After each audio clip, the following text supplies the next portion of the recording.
What is up, everybody? Welcome back to the channel. It is me, Jelly the Casual Card Gamer, and today we are back with another deck. Today it is Evil Cecelia, I like to call her, and this deck was asked about by Joseph Youngblood on my other Musketeer deck list, and he also very rightfully called me out on the 51 card deck, and that has been rectified. So please, Joseph, if you're watching, thank you so much for letting me know. I had honestly no idea that there were 51 cards. I can't math, and yeah, so I hope that you enjoy the decks, and let's get straight into it. All right, so first things first, of course, we can't have our deck without our starter. So still the same starter, Lily Musketeer. Kira does everything that every other starter in this game does, at least in V Premium. So when rode upon, draw a card. If you go second, you get a quick shield. All right, moving into the main meat, our flagship grade 3 is Thorn Lily Musketeer, Cecelia Reverse. So her ability is when she attacks, you can counterblast 1, retire 2 of your rear guards, and check the top 5 cards of your deck and call 2 cards from among them, and then shuffle the rest back into your deck. This is really nice for when she is attacking as your Vanguard, and you don't have Cecelia on call during that turn. So it does give you another chance of getting an extra ride during the turn. The only downside is she doesn't give power to the 2 units that she calls. I think it would be a little too overpowered if she were to give power to the units, so I think that's pretty fine. And her main ability is from the Vanguard or front row rear guard. Once per turn, at the end of the battle, your rear guard with Cecelia in its card name attacked, you can counterblast 1, lock 2 of your standing rear guards, and restand that unit. If your front row has a locked card, then instead of restanding the unit, you bind it and you ride that Cecelia that attacked. So you get a second Vanguard attack that turn, as well as getting an extra force gift marker per turn. So it is really fun to do because depending on what your top decks are for your searches and calls and such, you can get more than 2 Vanguard attacks per turn, at least with the way that I've understood the deck so far. So she does well independently. However, of course, there are only 4 copies of her in the deck. So if you do end up getting them early or they go into the damage zone, then you don't get maximum usage out of Reverse's skill on her own. I have seen some people play her with Vera, and it's a completely fine build. But since I did have the copies, and I wasn't using them anywhere else except my Musketeer deck, I'm also running 4 copies of our White Lily Musketeer, Cecelia. So her ability is act, counterblast 1, once per turn, retire 1 of your rear guards, look at the top 5 cards of your deck, and call 2 cards from among them to rear guard. If your soul has a grade 3, then you can call 3 units and your front row gets plus 10 instead.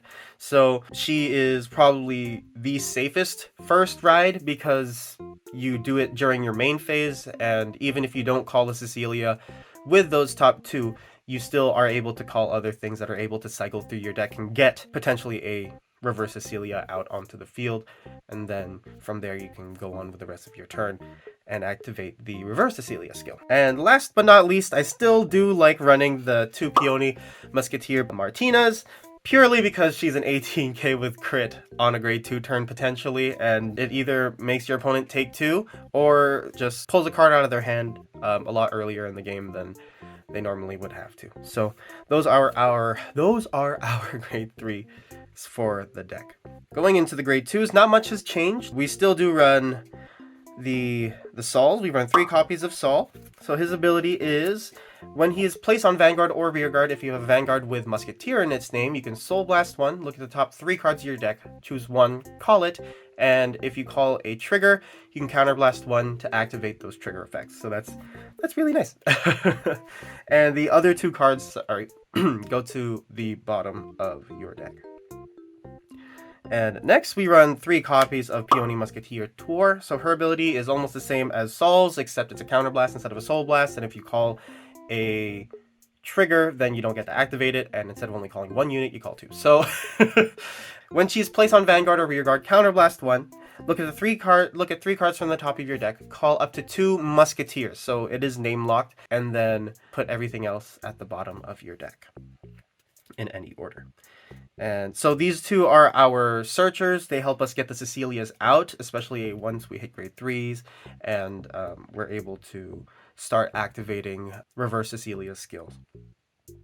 Next, we have 3 copies of Pansy Musketeer Sylvia. So she is here purely to get our tokens out on the field so we can lock them and then free up space for extra units that we can call off of either Reverse Cecelia when she attacks as a Vanguard, or even yeah, actually mostly for that. So we have 3 of her, and I was a little iffy on whether or not I wanted to put him in the deck, but considering how much you want to cycle through Cecelia's, I did give a little space for him. We have Cherry Blossom Musketeer Augusto.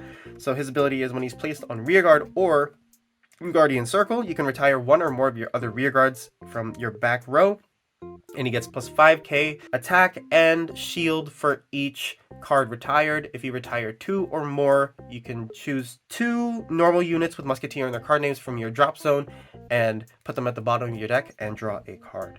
So pretty good defensively, I guess, or straight up for a bigger rearguard attack, but most of the time you really do just want to keep trying to cycle through those Cecelias. And he is a little counterintuitive in terms of keeping things that you potentially just want to lock onto the field, but still really good, still a really good card, which is why I have him at 2. I did have him at 3, but he was the 51, so I removed 1 copy of him. That's it for the grade 2s. Next, moving into the grade 1s, we run 4 copies of Water Lily Musketeer Ruth. She is probably one of the most important cards in the deck because she lets you countercharge the Cecelia's Counterblast so much that Ruth is basically a 4 of in this deck, required, because literally she is your countercharging. So her first ability is when she is placed on Vanguard, you can call up to 1 plant token to your rearguard. If your opponent's Vanguard is grade 1 or greater, you can call up to 2 plant tokens instead of just 1. Then her other ability is when this unit or another unit is placed on rearguard from your deck, you can retire her to countercharge 1, which is really nice because it makes quite a lot of these abilities free outside of potentially losing a rearguard count for your Cecelia Reverse locking, but it is still really easy to manage your counterblast with Ruths on the field, because most of the time with Cecelia's you'll need at least 2 counterblast or even 3 counterblast in a turn to really get everything out, so, or all the abilities going. So yeah, Ruth is really important here. And the rest of our grade 1s are our field spammers. So we have 4 copies of Dandelion Musketeer Mirka. So when plays Soul Blast 1, call a plant token in the same column as her. She's really good for getting the Cecelia's in your soul into the drop zone so that you can Augusto them back into the deck.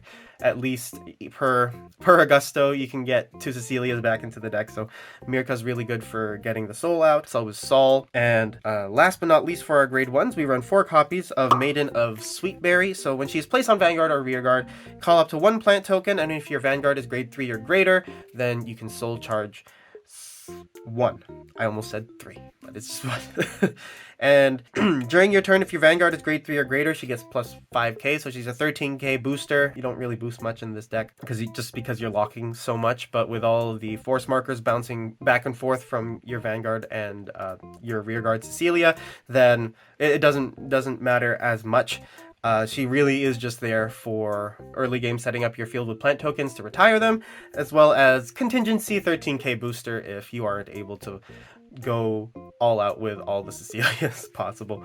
So those are our grade 1s. One thing I forgot to mention is that Mirka's second ability is when your other rearguard is placed in the same column as her, that this unit gets plus 3k. And moving into the triggers, nothing has changed.